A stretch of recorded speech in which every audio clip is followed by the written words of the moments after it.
이 기록은 삶과 죽음을 가르는 사선의 최전선에서 고군분투하는 환자와 내 동료들의 치열한 서사다. 외상으로 고통받다 끝내 세상을 등진 환자들의 안타까운 상황과 환자의 죽음을 막기 위해 자신의 모든 것을 내어놓고 싸우다 쓰러져가는 사람들의 이야기다. 무엇보다 냉혹한 한국 사회 현실에서 업의 본질을 지키며 살아가고자 각자가 선 자리를 어떻게든 개선해보려 발버둥 치다 깨져나가는 바보 같은 사람들의 처음이자 마지막 흔적이다.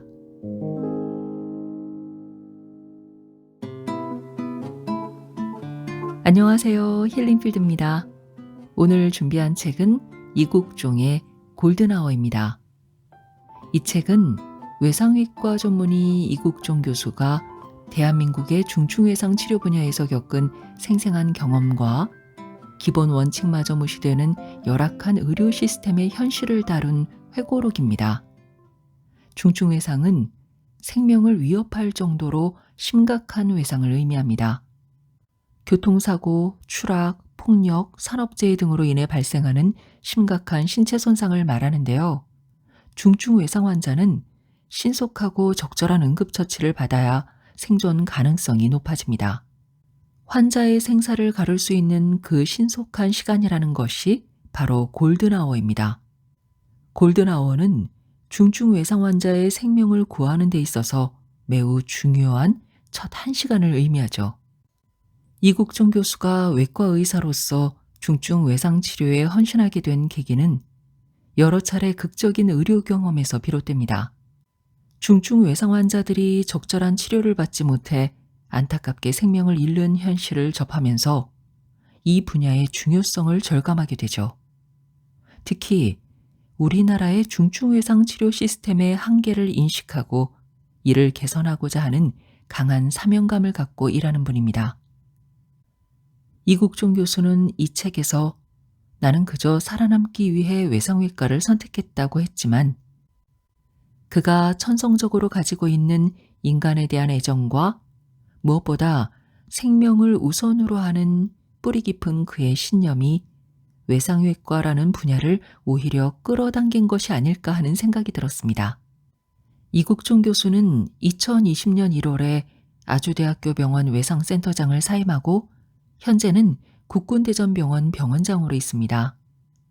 그는 여전히 그곳에서도 기본적인 원칙을 지켜나가기 위해 최선을 다하는 모습이었고 그 기본적인 것들이 세상을 바꾼다라고 얘기하고 있습니다. 2012년 11월 아주대학교 병원은 정부의 중증외상센터 사업에서 탈락했고 그 사업의 마지막 희망을 걸었던 나와 팀원들은 절망했다. 몇 달 지나 새해 봄이 되어서도 만신창이인 상황은 같았다. 나와 팀원들은 모두 해져가고 있었다. 이 판에서 철수할 생각만 가득할 때였다. 그런 때에 동아일보사 박혜경이 나를 찾아왔다. 그는 외상외과 의사로서 내가 겪어온 일을 책으로 옮겨보면 어떻겠느냐고 제안했다. 그 같은 제안이 처음이 아니었다. 주변을 통해 출간 제안을 여러 차례 받았으나 이런 지하에 거절해왔다. 살아있어도 산 것 같지 않은 일상에 그런 것을 생각할 여유 따위는 없었다. 나는 박혜경의 제안을 냉소적으로 밀쳐냈다. 그러나 그는 아랑곳 않고 내게 이렇게 반문했다. 교수님께서 함께 일하는 사람들을 그토록 소중히 여기신다면 그 헌신이 잊히지 않도록 뭐라도 하셔야 하는 게 아닌가요? 지금 아무리 소중해도 몇 년만 시간이 흐르면 모두 잊힙니다. 그러나 활자로 남겨둔 기록은 절대로 사라지지 않아요. 그 말에 나는 얼어붙었다. 활자화의 중요성은 의학계뿐만 아니라 모든 학문 영역에서 강조되는 부분이다. 교수들의 여러 가지 책무 중 중요하게 평가되는 부분도 연구 업적의 활자화, 즉 논문이나 저서로 기록을 남기는 일에 있다.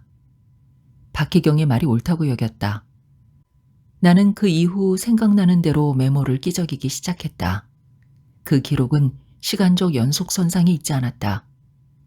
나는 바쁜 일상과 개인적 고난에 치여 쓰기를 멈추다 이어가기를 반복했다. 그러기를 3년쯤 지났을 때 나와 팀원들을 둘러싼 상황은 많이 달라져 있었다. 그러나 매 순간 끝을 생각할 만큼 모두가 지쳐 있다는 현실만큼은 조금도 바뀌지 않았다.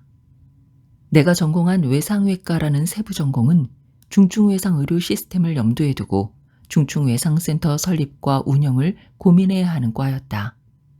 한국은 중증외상 의료 시스템이 제대로 갖춰지지 않았고 외상 환자가 수술이라도 받다가 사망하면 그나마 다행인 것이 현실이었다. 너무 많은 사람이 빠른 시간 내에 적절한 치료를 받지 못해서 길에서 죽어나가고 이런 죽음의 기록은 예방 가능한 사망률이라는 허망한 숫자로만 표기될 뿐이다. 외상외과 환자들은 대부분 가난한 노동자들이고 정책의 스포트라이트는 없는 자들을 비추지 않는다. 그러므로 그 불빛은 외상외과에 닿지 않았다. 외상외과의 중요성에 공감하는 많은 사람들의 노력으로 미미하게나마 예산과 정책들이 만들어졌으나 과거 수많은 국책 사업들이 그러했듯 대부분 허망하게 날아갔다. 만약 내가 외상외과가 아닌 일반적인 임상과를 전공했다면 아마도 세상의 무서움과 한국 사회 실상을 제대로 목도하지 못했을 것이다. 나는 중증외상센터 설립 과정에서 실제 한국 사회가 운영되어가는 메커니즘을 체득했다. 그 과정은 매일 고통 속에서 몸부림칠 만큼 지옥 같았다. 시스템은 부재했고 근거 없는 소문은 끝없이 떠돌았으며 부조리와 불합리가 난무하는 가운데 돈 냄새를 쫓는 그림자들만이 선명했다. 그 속에서 우리 팀원들은 힘겹게 버텨왔다. 나는 어떻게든 정부 차원의 지원을 끌어들여 우리가 가까스로 만들어온 선진국형 시스템을 정착시키고 싶었다. 신락 같은 희망을 더듬어가며 길을 찾아왔다. 실현 불가능해 보이는 일을 현실화하기 위해 나와 팀원 모두가 쉼없이 분투해왔다. 그러나 내가 여기에 당도하여 확인한 것은 중증외상센터 사업은 현재 한국 사회가 지닌 투명성의 정도로는 불가능하다는 것뿐이다. 지금껏 선진국형 중증외상 의료 시스템을 도입하겠다는 헛된 무지개를 쫓아왔으나 우리를 둘러싼 현실은 벼랑 끝으로 치닫고 있다. 나는 우리가 여태껏 해온 일들이 똥물 속으로 빠져들어가면서도 까치발로 서서 손으로는 끝까지 하늘을 가리킨 것과 같다고 생각한다. 그러나 모든 것은 곧 잠겨버릴 것이고 누가 무엇을 가리켰는지는 알 수 없게 될 것이다. 그럼에도 우리 팀이 만든 의무 기록은 남는다. 우리가 더 이상 이 일을 해나가지 못해도 최근 3년 동안 시행했던 중증외상 환자들에 대한 선진국 수준의 치료는 의무 기록으로 화석같이 명징하게 남을 것이다. 이 기록은 열악한 한국 의료계 현실에 굴하지 않고 순전히 우리 팀원들과 현장의 소방대원들의 피와 땀을 짜내 만들어 온 것이다. 2002년 내가 처음 외상외과의 교직 발령을 받았을 때 나 또한 한 한국계 미국인 외상외과 의사가 한국의 한 대형 병원에서 근무하며 남긴 기록을 통해 외상외과라는 분야를 파고들었다. 지금으로부터 많은 세월이 지난 뒤 또 다른 정신나간 의사가 이 분야의 중요성을 인식하고 이 시스템을 다시 만들어보고자 마음먹는다면 우리의 기록은 분명 큰 도움이 될 것이다. 이 책은 그 기록의 일환이다. 책에 기록된 내용은 내가 기억하는 범위 내에서 모두 사실이다. 기록의 대부분은 2002년에서 2018년 상반기까지의 각종 진료 기록과 수술 기록 등에서 가려뽑았고 내 기억 속에 남겨진 파편들을 끌어모았다. 또한 이 기록은 삶과 죽음을 가르는 사선의 최전선에서 고군분투하는 환자와 내 동료들의 치열한 서사다. 외상으로 고통받다 끝내 세상을 등진 환자들의 안타까운 상황과 환자의 죽음을 막기 위해 자신의 모든 것을 내어놓고 싸우다 쓰러져가는 사람들의 이야기다. 무엇보다 냉혹한 한국 사회 현실에서 업의 본질을 지키며 살아가고자 각자가 선 자리를 어떻게든 개선해보려 발버둥치다 깨져나가는 바보 같은 사람들의 처음이자 마지막 흔적이다. 서툰 글솜씨로 책이라는 기록을 남기게 돼 부끄럽다. 주변에서 도와준 많은 분들이 있었기에 가능한 작업이었다. 먼저 의도하지 않았겠으나 내게 글 쓰는 일에 전범이 되어준 김은 선생께 감사하다. 시작과 끝을 함께하지 못했으나 시발점이 되어준 박혜경을 기억한다. 마지막으로 시기조차 알 수 없는 메모들을 끌어모아 하나의 이야기로 만들고 흩어진 글들을 다듬어준 흐름출판 관계자들께도 감사한 마음을 전한다. 출간을 앞두고 가장 큰 걱정은 이 책이 중증외상으로 사망한 환자의 보호자들에게 마음 아픈 기억들을 상기시키는 것은 아닐까 하는 것이다. 만에 하나 그러하다면 미리 이곳에서 정중한 사과의 말씀을 드리고 싶다. 우리와 만났으나 결국 세상을 떠난 모든 중증외상 환자들의 명복을 빈다. 막장. 삶이 막다른 곳에 이르렀을 때 세상은 막장이라고 했다. 탄광에서 갱도의 제일 끝부분, 깊고 어둡고 매캐한 길의 가장 끝을 이르는 말이니 삶의 밑바닥을 그리 말하는 것이 이상하지 않다. 그러나 탄의 생산이 거기에서 이루어진다. 막장은 단순한 끝이 아니라 끝이자 시작인 곳이다. 1960년대 한국은 가난했고 변변한 일자리가 없었다. 소위 먹물을 먹은 이들도 비행기에 몸을 싣고 독일 탄광으로 갔다. 일제강점기에는 일본군에 끌려 일본 탄광으로 갔다지만 이들은 제 의지로 선택해 높은 경쟁률을 뚫고 간 것이니 그 의미는 다를 것이다. 낯선 타국의 지하 1000m 깊이 갱도에서 35도가 넘는 뜨거운 열을 견디고 내려가면 인공조명으로 밝아진 막장에 다다른다. 사람들은 그곳에서 탄을 캐고 캐낸 탄으로 돈을 벌었으며 그 돈으로 가족들이 먹고 살았다. 나는 그들이 대단해 보였다. 일자리가 없다고 주저앉지 않았다. 험하고 고된 일이라도 하는 쪽을 택했다. 나는 어떻게든 출구를 열어가며 돌파해내는 사람들이 있어야 한다고 생각했고 그런 자세를 존중했다. 막장은 병원에도 있었다. 나는 어두침침한 복도를 지나 수술방으로 들어설 때 이곳이 막장이라 여겼다. 늦은 밤이나 새벽에 조도를 최대한 낮춘 긴 복도를 지나면 조명 가득한 수술방에 다다른다. 거기에 마취과와 외과 의사들, 생을 건져 올리기 위한 장비들이 있다. 그곳에서 모두가 희미해지는 숨을 붙들기 위해 핏물을 뒤집어 썼고 생사의 긴 사투 끝에 죽어가던 사람이 돌아왔다. 실로 막장이었다. 나는 그곳에서 병원의 막장뿐만 아니라 세상이 말하는 막장을 자주 마주쳤다. 남자는 건설 현장에서 철야 작업을 하다 8층 높이에서 바닥으로 곤두박질 쳤다. 사고는 자정쯤 발생했다. 119 구급대는 현장에서 제일 가까운 병원으로 남자를 데려갔으나 그곳에는 중증 외상 환자를 수술할 수 있는 장비나 의료진이 없었다. 그런데도 각종 검사는 빼곡히 진행됐다. 환자는 다른 병원을 돌고 돌아 검사 결과를 기록한 CD와 함께 초주검이 되어서 내게 왔다. 남자가 우리 병원에 도착한 때는 새벽 3시가 넘어서였다. 골든아워를 훌쩍 넘긴 뒤였다. 단 1초라도 지체할 수 없었다.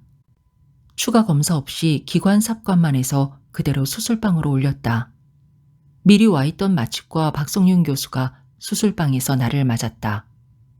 모두들 분주한 가운데 나는 박성룡을 보고 안도했다. 박성룡은 오랜 동료이자 친구였다. 내가 피바다 속에서 허우적거릴 때마다 환자가 이승을 떠나지 않게 함께 버텨줬다. 많은 말을 하지 않아도 서로를 잘 알았다. 언제나처럼 박성룡의 손이 빠르게 움직였다. 드랩하고 시작하시죠. 너무 급한 상황에 드랩마저 건너뛰려고 하자 박성룡이 상기시켰다. 환자의 몸에 칼을 대기 전에 드랩은 가능한 한 필요했다. 박성룡이 이어 물었다. 끝까지 해보실 거죠? 단순한 물음이 나는 고마웠다. 내가 포기하지 않는 한 박성룡도 물러서지 않을 것이다. 베타딘을 환자의 목에서 무릎까지 가득 뿌리고 그대로 수술포를 덮었다. 박 교수님, 시작해도 되겠습니까? 아무리 급해도 외과 의사는 칼을 들기 전에 마취과 의사에게 수술 시작에 대한 동의를 구해야 한다. 환자 상태에 대해 최종 확인을 요구하는 것이자 서로에 대한 예우다. 외과 의사가 동의를 구하고 마취과 의사가 동의하는 순간 둘은 사선을 넘나드는 전투를 함께 치른다. 예, 빨리 잡으셔야 할 것 같아요. 환자 상태가 정말 좋지 않습니다. 환자의 복부는 더 부풀 수 없을 정도로 팽창해 있어 돌덩어리 같았다.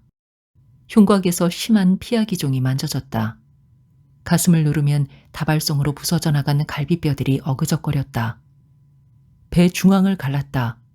복벽이 열리기 시작하는 순간 내 머리 위까지 피가 솟구쳐 실드 마스크를 적셨다. 극도로 심한 장기 파열에 몸 안의 압력이 최대로 올라간 상태였다. 내 맞은편에서 퍼스트 어시스턴트를 하고 있던 정경원의 눈으로 피가 튀었다. 정경원이 눈을 뜨지 못했다. 경원아! 나 스스로도 놀랄 만큼 큰 목소리가 나왔다. 정경원을 그렇게 큰 소리로 부른 적은 처음이었다. 수술방에 정적이 흘렀다. 환자의 피가 정경원의 머리에서 이마를 타고 흘렀다. 정경원은 엠브를 짜면서 수술방에 들어왔고 곧장 나와 함께 수술대에 섰으므로 다시 밖으로 나가 실드 마스크를 쓸 시간이 없었다. 그러나 혹시라도 모를 감염 위험에 우리가 기댈 것은 실드 마스크와 비닐 앞치마뿐이다. 정경원은 수술대에서 빠져나가 눈을 씻고 실드 마스크를 쓰고 돌아왔다. 환자의 뱃속은 부서진 유리창 같았다. 후복막강 전체가 부어올랐고 췌장까지 조각조각 파열되었다. 복벽을 열자마자 산처럼 부푼 혈종이 절개창 밖으로까지 치솟았다. 피는 계속 솟구치며 뿜어져 올라왔다. 나는 톤실과 서지컬 클립으로 출혈을 잡아가며 밀어붙였다.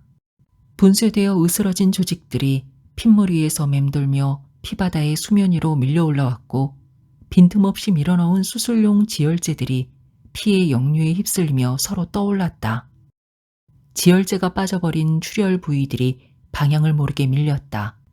혈관을 임시로 폐쇄하는 겸자인 바스큘라 클램프로 상장관 동맥 가지들을 물렸다. 상장관 동맥 주변 뒤쪽의 혈관들에서는 계속 핏물이 솟았다. 소화되다만 음식물이 터진 장으로부터 죽처럼 흘러내렸다. 삽시간의 수술방은 유혈이 낭자한 피바다로 변했다. 핏물 속에서 간신히 하나를 막으면 또 하나가 터져나왔다. 더는 잡을 수 없고 더 열어서 파고들 수도 없었다. 박송룡과 정경원, 나는 갱도 끝에서 환자의 손을 잡고 위로 올라가려 했으나 그의 손이 자꾸 미끄러졌다. 피가 솟아올라와 버려지는 속도가 너무 빨랐다. 수술조수를 서고 있는 전담 간호사들을 자주 교대시켰다. 밤새 앉아보지도 못하고 뛰어다녔던 전담 간호사들의 체력이 한계에 이르고 있었다. 좌측에서 제3조수를 서고 있는 백숙자의 피곤함이 전해졌다. 아무리 힘을 써도 당해낼 수 없었다. 어쩔 수 없이 거주로 압박만 해서 환자를 중환자실로 보내기로 했다. 전담 간호사들이 환자를 이송용 카트에 옮겨 수술방을 빠져나갔다. 나는 멍하니 그 모습을 보았다. 전담 간호사들 틈에 환자를 응시하는 사신이 있었다. 시야에서 카트가 사라질 때 나는 죽음이 미소 짓는 광경을 본 것 같았다. 얼마나 버틸지 알 수 없으나 환자는 곧 숨을 거둘 것이다. 내게는 해야 할 일이 남아 있었다. 보호자 없이 실려온 환자였으나 수술하는 동안 보호자에게 연락이 갔을 것이고 이제는 보호자가 병원으로 와 기다리고 있을 것이다. 피칠갑이 된 비닐 앞치마를 벗었다. 핏물이 스며든 슬리퍼는 물로 헹궈내고 벌겋게 젖은 바짓단은 그대로 두었다.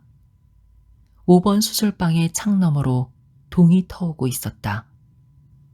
수술방 간호사들에게 간단한 지시를 해두고 나와 보호자를 찾았다. 환자의 자녀들이 와 있다고 했다.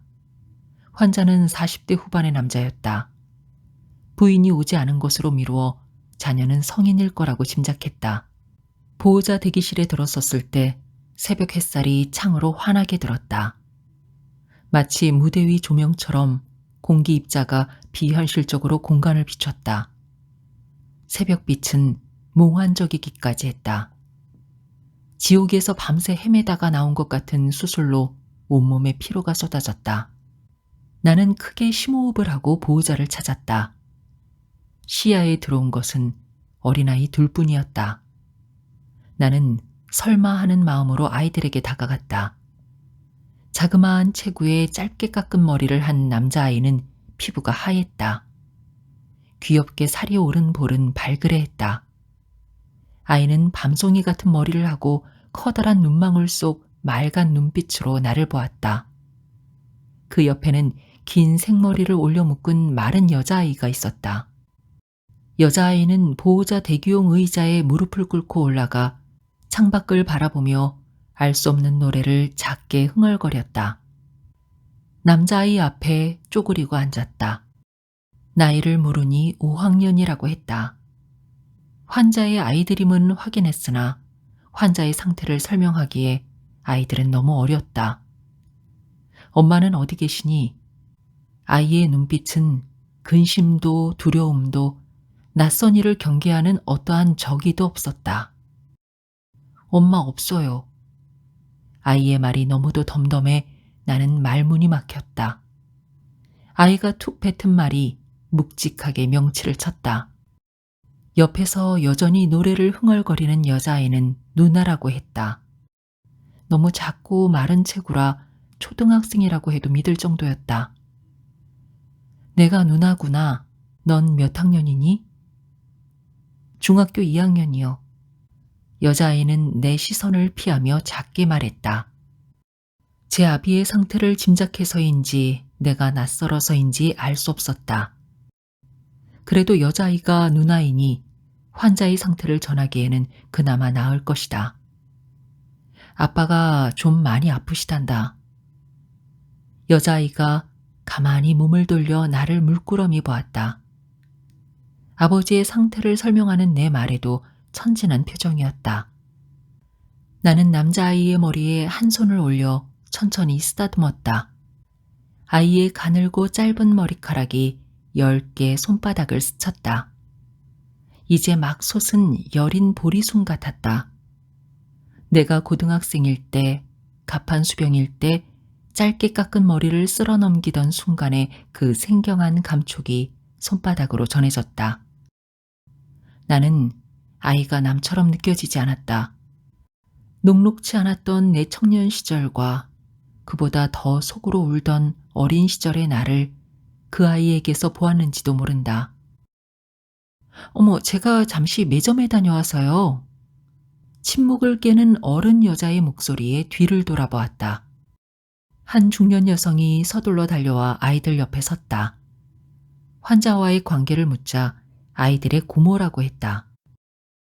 이 상황에 대해 이해할 수 있는 어른이 있다는 게 다행스러웠다. 나는 여자에게 천천히 환자의 상태를 설명했다. 사고 이후 시간이 많이 경과돼 매우 나쁜 상태로 전원됐다는 것. 오자마자 수술을 시도했으나 현재 상태가 매우 나쁘다는 사실을 전했다. 큰 잘못을 한 것처럼 목소리가 자꾸 작아졌다. 연신 죄송하다고 말했다.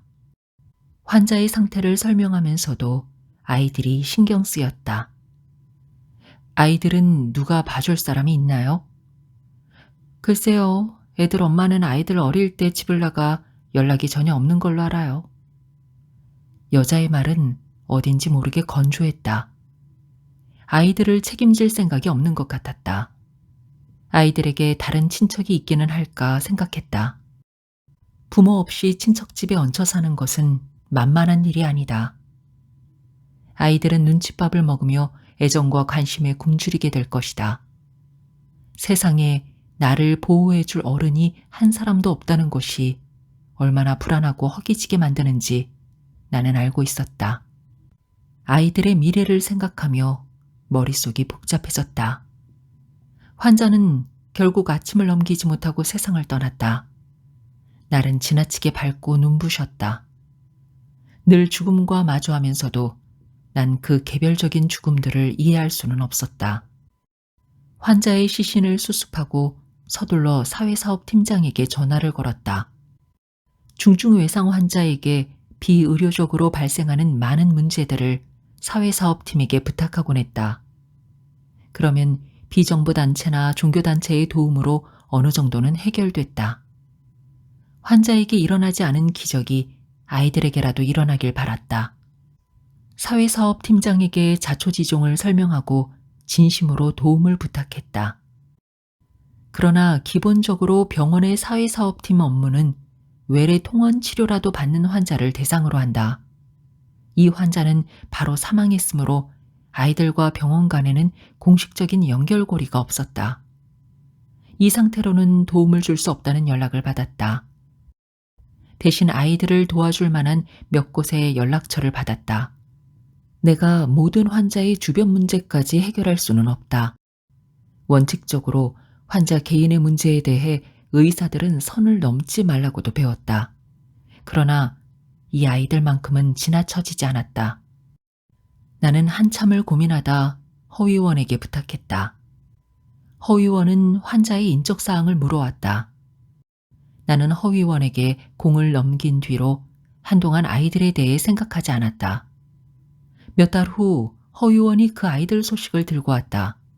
국회의원 회관에서 응급의료 체계 관련 회의가 있던 날, 회의를 마쳤을 때 허위원이 두리번거렸다. 나와 눈이 마주치자 주위 사람들을 해치고 내 쪽으로 다가왔다. 허위원의 표정은 심각했다. 그 순간에도 나는 그 아이들을 떠올리지 못했다. 잠시 걸을까요? 회의 때도 계속 답답했는데. 허위원은 국회 잔디밭 옆 인도로 걷기 시작했다. 저녁에 가까웠으나 해가 긴 초여름빛이 잔디 위로 떨어져 내렸다. 양지와 음지의 명암이 더 명확히 구분됐다. 잘 관리된 잔디밭에 빛이 닿은 자리는 어둠을 머금은 곳과 대비되어 더욱 푸르렀다. 늦은 오후에 볕이 만들어내는 음영에 내가 잠시 정신을 놓고 있을 때 허위원이 입을 열었다. 지난번에 말씀해 주신 애들 있죠? 제가 좀 알아봤어요. 여기저기 부탁했고 천안까지 직접 내려갔었어요. 생각지 못한 화제였다. 허위원에게 연락한 뒤로 나는 아이들의 안위를 염려하지 않았다. 내가 아이들을 지우고 난 뒤로도 허위원은 사람들을 동원해 집요하게 추적해 정확한 정보를 확보했던 모양이었다. 그 기막힌 정보에 의하면 병원에서 만난 중년 여자는 아이들의 친고모가 아니었고 사망한 남자의 앞집 이웃이었다. 중년 여자는 한 달에 20일 이상 집을 비우고 공사 현장을 떠도는 남자를 대신해 아이들을 돌봐줬을 뿐이다. 환자가 죽고 며칠이 지나 아이들 엄마라는 사람이 갑자기 나타났고 여자는 자신이 친모임을 증명하는 완벽한 서류를 뒤밀었다. 의심할 여지가 없어 애들은 엄마를 따라 천안으로 내려갔다. 그러나 엄마라는 여자에게는 새 남자가 있었다. 여자는 두 아이를 데리고 2달을 살다가 아이들 앞으로 나온 망자의 생명보험금을 수령한 뒤 아이들을 할머니에게로 보내고 다시 사라져버렸다. 허위원은 여기까지 말하고서 걷고 또 걸었다. 말없이 국회 앞 잔디밭을 얼마나 돌아 걸었는지 알 수 없었다. 넓지 않은 잔디밭에 어둠이 짙어지기 시작했다. 머릿속이 헐거워졌다. 내가 가진 언어가 두뇌 밖으로 모두 빠져나간 것만 같았다. 한참의 침묵이 흐르고 나서야 허위원이 신고 있는 구두에 시선이 갔다. 굽이 상당히 높았다. 이미 발이 많이 아플 것이다. 그만 걸어야겠다고 생각했다. 이제 그만 가봐야겠습니다. 허위원 역시 사무실로 돌아가 남은 일을 정리해야 한다고 했다. 허위원과 헤어지고 몇 걸음 가지 않아 뒤돌아서 그를 불러 세웠다. 허위원에게 나는 허리를 크게 숙였다. 정말 감사드립니다. 제가 또 큰 짐을 들여서 죄송합니다. 그는 내 인사에 씁쓸한 미소를 지었다. 감사하긴요. 그런데 세상이 참 어렵네요. 나는 그날 이후 지금까지도 그 아이들 꿈을 종종 꾼다. 꿈속에서 아이들은 여전히 작고 여리다. 쏟아지는 빛을 등지고 수줍게 웃고 커다란 맑은 눈으로 나를 본다. 지금은 어디에서 어떻게 살고 있을지 알 방법이 없고 알 의무도 없는 일이다. 그러나 자주 그 아이들의 안부가 궁금했다. 대부분의 의료 외적인 문제들에 있어서 나는 한없이 무력하기만 했다. 그런데도 여린 밤송이 같던 아이의 머리카락 감촉은 잊히지 않았다. 아이들의 안부가 궁금할 때면 허공에 손을 들어 쓸어보곤 했다. 그럴 때마다 허공은 마치 내 인생처럼 서럽고 소슬해졌다. 네, 지금까지 흐름 출판에서 펴낸 이국종의 골든아워였습니다. 병원에 있는 헬기 착륙장에는 각각의 랜딩존 이름을 짓게 돼 있다고 합니다. 이국종 원장이 있는 국군대전병원 헬기장은 그 이름이 LG 올굿입니다.